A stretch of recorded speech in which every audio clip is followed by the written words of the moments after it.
Yo Matchmaker PH, Naoya the Monster Inoue, sobrang lakas talaga ng Hapones na ito. Parang si Ippo Makunochi 2.1 version lamang mga ka-matchmaker, at sobrang solid talaga ang kanyang pangangatawan.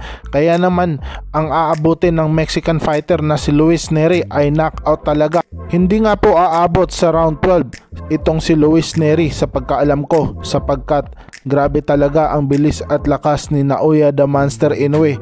Dahil nga dito mga ka-matchmaker ay grabe ang pag-usbong ng karera, na parang nasa Japan na ang mga kampiyon nato ngayon at hindi na sa bansang Pilipinas. Nang dahil kay Luis Nery mga ka-matchmaker ay itong si Naoya the Monster Inoue ay mas lalong sisikat sa bansang Amerika. Mataas ang tapang ni Luis Nery pero parang kulang talaga ang kanyang lakas para sa The Monster ng Japan.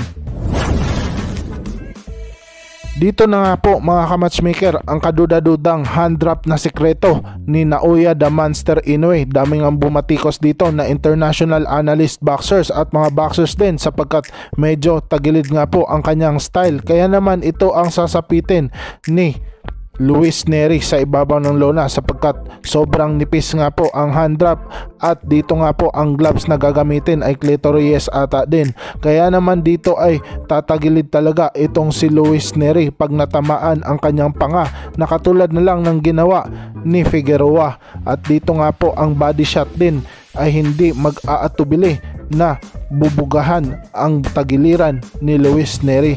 Kaya naman pagkakaalam natin mga ka-matchmaker ay panalo easy fight lang to kay Naoya the Monster Inoue, sapagkat ang kanyang hand wrap at boxing gloves na gagamitin ay napakatindi. Walang panama ang Mexican fighter, sapagkat siya pa ang dumayo, siya pa ang matatalo. Kaya naman all the goods pa rin mga ka-matchmaker, sapagkat lumaban pa rin hanggang sa huli.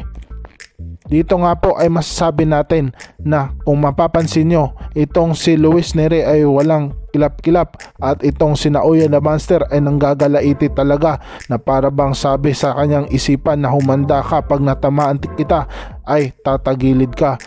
Pero itong si Luis Nery naman ay hindi basta-basta isusuko ang laban, lalaban ito.